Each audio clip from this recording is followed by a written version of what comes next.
Hello everyone, मैं doctor Rukmini Chaudhary और आज के इस वीडियो में हम आपको जानकारी देने वाले हैं कॉमन कोल्ड के बारे में, या फिर फ्लू कहें, फ्लुएंजा कहें। तो आज का पूरा वीडियो हमारा इसी टॉपिक से रिलेटेड रहेगा। वैसे तो ये एक बहुत ही बेसिक और कॉमन प्रॉब्लम है कॉमन कोल्ड। आज का पूरा टॉपिक हमारा इसी से रिलेटेड रहेगा। तो आइए स्टार्ट करते हैं। सबसे पहले हम बात करते हैं कॉमन कोल्ड क्या है, व्हाट इज कॉमन कोल्ड। देखिए, नाम से ही पता लग रहा है, एज इट्स नेम इम्प्लाइज, हाँ, कॉमन कोल्ड। तो ये कॉमनली देखे जाने वाला प्रॉब्लम रहता है और ये काइंड ऑफ इन्फेक्शन है। ये एक तरह का इन्फेक्शन है जो आपका अपर रेस्पिरेटरी ट्रैक्ट, यानी अगर हम बात करें आपके नॉस्ट्रल्स का, आपके थ्रोट का और आपका विंड पाइप या ट्रैकिया कहें और हम साइनसेस कहें, तो उनका एक तरह का ये इन्फेक्शन है, बहुत ही कॉमन देखे जाने वाला है। और अगर हम बात करें इसके कॉजेस की, कि यानी इसके पीछे वजह क्यों होती है, कोल्ड आपको क्यों होता है। देखिए, कोल्ड के लिए वायरसेस ब्लेम किए जाते हैं, यानी more than 200 kind of viruses are there. 200 से भी ज्यादा तरह के वायरसेस को ब्लेम किया जाता है कि वो वजह बन सकते हैं आपके कॉमन कोल्ड के लिए। बट जो सबसे कॉमन माना जाता है और मोर देन 50% जिसके केसेस हमें देखने को मिलते हैं, वो आपका राइनो वायरस है। कंटेजियस, क्या ये एक कंटेजियस प्रॉब्लम है कॉमन कोल्ड? आपने सभी ने सुना होगा, ये हाईली कंटेजियस है, यानी बहुत आसानी से फैलने वाला, इजिली आप कोल्ड कैच कर लेते हैं, आपने देखा भी होगा। तो ये हाईली कंटेजियस है। अब ये हाईली कंटेजियस क्यों होता है, उसके बारे में बात कर लेते हैं। देखिए, होता क्या है कि जो इन्फेक्टेड या सिक पर्सन की अगर हम बात करें, जिसको कॉमन कोल्ड होता है, उसमें जो है काफी सारे वायरसेस होते हैं और जब वो स्नीज करते हैं, जब वो छींकते हैं, जब वो खांसते हैं, तो उस टाइम पे एक ये कह सकते हैं कि वो प्रोजेक्ट करते हैं काफी सारे वायरसेस। जो ड्रॉपलेट्स जिनकी हम बात करें, जैसे वो खांसते हैं और छींकते हैं, तो वो अगर जो ड्रॉपलेट्स का जो एक इन्फेक्शन वायरसेस वहां पे होते हैं, वो अगर आप ब्रीथ कर लेते हैं, आप वो सांस ले लेते हैं उनके क्लोज कांटेक्ट में आने की वजह से, चाहे वो आप टच भी कर लें जहां पे वो इन्फेक्टेड वायरसेस, जहां पे वो हैं, ड्रॉपलेट्स हैं, आप उनको टच कर लें या फिर जो है आप उनको थ्रोट के थ्रू वो एंटर कर जाएं, या फिर जो है आप सांस ले लें, ब्रीथ कर लें, तो ऐसे में जो है वो इन्फेक्शन आप कैच कर लेते हैं। यानी इन्फेक्टेड पर्सन के क्लोज कांटेक्ट में खांसते छींकते टाइम अगर आप उनके कांटेक्ट में हैं और उन्होंने कोई प्रोटेक्शन यूज नहीं करा है, वो आप इजिली कैच कर सकते हैं। वायरसेस हैं, ये आपकी बॉडी में एंटर करते हैं, जैसे मान लो नोज के थ्रू, गले के थ्रू, जैसे भी है। तो हमारी जो म्यूकस मेम्ब्रेन होती है, एक आपने देखा होगा शाइनी जो थिन एक मेम्ब्रेन होती है, जो प्रोटेक्शन के लिए ही होती है, तो वहां पे जाके जो है ये मल्टीप्लाई करने लग जाते हैं, नोज की अगर हम बात करें, नॉस्ट्रल्स की, और इस तरीके से जो है इन्फेक्शन आगे स्प्रेड हो सकता है। तो इसलिए इनका इन्फेक्शन आपके नाक में, गले में और आपकी आईज में, आंखों में भी देखा जाता है, और इवन विंड पाइप यानी ट्रैकिया तक भी आपका इन्फेक्शन यानी अपर रेस्पिरेटरी ट्रैक्ट इन्फेक्शन देखा जाता है। Common colds are common during winters, कि ये सर्दियों में ज्यादा क्यों देखे जाते हैं। अगर हम बात करें तो आपको जुकाम किसी भी मौसम में हो सकता है, जब चेंज ऑफ वेदर होता है तभी भी आपको हो सकता है। और जुकाम एक ऐसा है, यानी कॉमन कोल्ड एक ऐसा प्रॉब्लम है जो आपको साल में 2-3 बार यूजुअली अडल्ट्स में देखा जाता है, और बच्चों में बल्कि ज्यादा देखा जाता है। 5-6 टाइम, 5-6 बार भी बच्चों में ये हो सकता है एक 1 ईयर में, तो ऐसा रहता है। बाकी विंटर्स की अगर हम बात करें तो विंटर में ज्यादातर ये केसेस क्यों देखे जाते हैं, और फिर हम बात करेंगे बच्चों में क्यों देखे जाते हैं। सर्दियों की अगर हम बात करें, देखिए सर्दियों में क्या होता है कि जैसे ही आपके जो ये वायरसेस हैं इन्फेक्टेड पर्सन से एंटर करते हैं, तो आपकी नॉस्ट्रल्स में क्या होता है, नेजल म्यूकस मेम्ब्रेन का टेम्परेचर लो हो जाता है, वहां का टेम्परेचर कम हो जाता है, और वायरस के लिए वो एक अच्छा मीडियम हो जाता है। तो वायरस वहां पे आसानी से मल्टीप्लाई करने लग जाते हैं, और आपका जो टेम्परेचर रहता है, इम्यून टेम्परेचर कम होने की वजह से इम्यून सिस्टम पे असर पड़ता है, तो इस वजह से जो है ये इन्फेक्शन जो है ज्यादा हो सकता है। तो इसलिए सर्दियों में ज्यादा देखा जाता है। अब बात करें बच्चों में ये ज्यादा क्यों देखे जाते हैं, कोल्ड बच्चे इजिली क्यों कैच करते रहते हैं।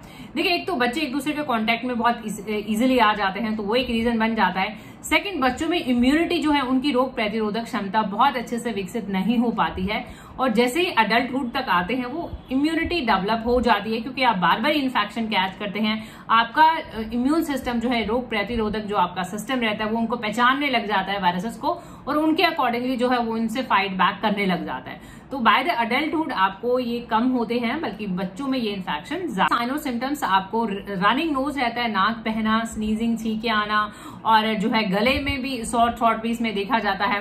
और अगर हम बात करें, थोड़ा फीवरिश भी आपको लग सकता है, बच्चों में ज्यादातर देखा जाता है। खांसी भी हो सकती है और आपको सर दर्द भी हो सकता है। डिफरेंस की हम बात कर लेते हैं, कोल्ड में, जुकाम में और फ्लू में क्या डिफरेंस है।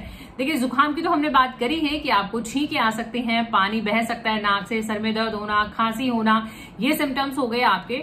बट अगर आपको फ्लू है तो आपको फीवरिश जैसा होगा, यानी चिल्स, ठंड लग के बुखार आना, बॉडी में दर्द होना, मलेस, कमजोरी होना, फटीग, डलनेस, ये सिम्टम्स भी आपको देखे। डायग्नोसिस की जांच कैसे की जाती है? बहुत ही आसानी से सिम्टम्स से ही पता लग जाता है। बाकी आपके नेक के जो लिम्फ नोड्स होते हैं वो इनलार्ज हो जाते हैं, यानी कि वो बढ़ जाते हैं। एलोपैथी में तो आपको ओवर द काउंटर ड्रग्स भी आप देख सकते हैं और आपको एंटीहिस्टामिन्स दिए जाते हैं, एंटी एलर्जिक मेडिसिन आपको दे सकते हैं।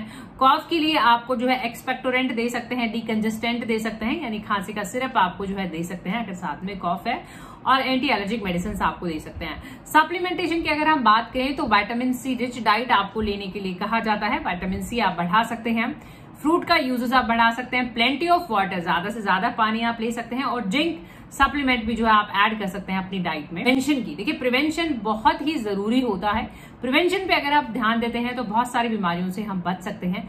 तो बचाव के लिए हम बताना चाहेंगे कि जिनको भी ये इन्फेक्शन होता है वो थोड़ा जो है वर्क प्लेस को भी अवॉइड करें, और आप घर में रहना थोड़ा प्रेफर करें कि थोड़ा आइसोलेट अपने आप को कर लें 1-2 दिन के लिए जब ज्यादा प्रॉब्लम है। वरना प्रिकॉशन ले सकते हैं आप, मास्क हो गया, जो है स्नीजिंग कॉफिंग के टाइम पे थोड़ा सा ध्यान रखना कि आपके कांटेक्ट में जो आए उनको इन्फेक्शन ये ना हो। तो इस तरीके से प्रिवेंट हम कर सकते हैं। यहाँ पे बेस्ट इफेक्टिव होम्योपैथी मेडिसिन जो कि कॉमन कोल्ड, सर्दी, खांसी, जुकाम में बहुत अच्छा काम करती है। देखिए होम्योपैथी की अगर हम बात करना चाहें तो कोई ऐसा फिक्स नहीं रहता है कि कोल्ड में आप ये मेडिसिन दे दें।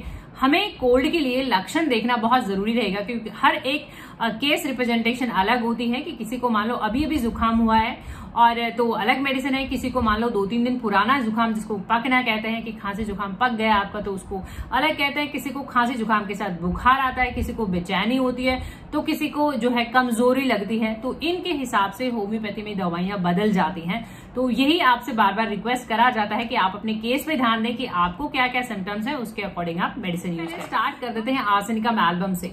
देखिए आर्सेनिकम एल्बम आपने कोविड में, कोरोना में भी बहुत सुना होगा। आर्सेनिकम एल्बम जुकाम में, सर्दी खांसी में, इवन अस्थमा तक में भी हम आर्सेनिकम एल्बम प्रेस्क्राइब करते हैं। आर्सेनिकम एल्बम के कैरेक्टर्स क्या रहेंगे कि आर्सेनिकम एल्बम में आपको सर्दी खांसी जुकाम तो रहेगा ही रहेगा, साथ में एक रेस्टलेसनेस, बेचैनी रहेगी, और फियर ऑफ डेथ भी आर्सेनिकम एल्बम में देखा जाता है, और एक तरह का बर्निंग। और अगर आपका इन्फेक्शन चेस्ट तक पहुंच जाता है तो ऐसे केस में भी आप आर्सेनिकम एल्बम देख सकते हैं।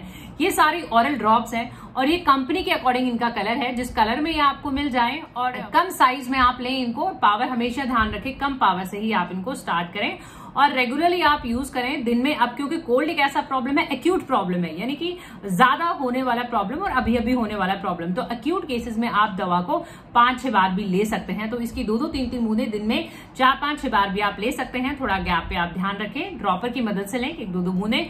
और अगर आप यूट्यूब पे देख रहे हैं तो इन मेडिसिन के लिंक आपको नीचे डिस्क्रिप्शन बॉक्स में मिल जाए। एलियम-सीपा, देखिए एलियम-सीपा भी सर्दी खांसी जुकाम में बहुत अच्छा काम कर दिए। एलियम-सीपा में क्या होगा कि आपको आंखों से पानी आना और नोज से पानी आना, यानी दोनों तरीके से आपको पानी जो है देखा जाएगा। और एलियम-सीपा एलर्जिक केसेस में बहुत अच्छा काम करती है। एलियम-सीपा में जो आपके नाक से पानी आता है उसमें आपको जलन होगी, तो ऐसा जो है आप देख सकते हैं। इस ऐसा केस है तो आप एलियम-सीपा देख सकते हैं। फास्फोरस, देखिए फास्फोरस बहुत अच्छा मेडिसिन हो जाएगा अगर आपको खांसी के सिम्टम है साथ साथ में, और बहुत ज्यादा ड्राई कॉफ अगर आपको रहता है तो ऐसे केस में आप फास्फोरस देख सकते हैं।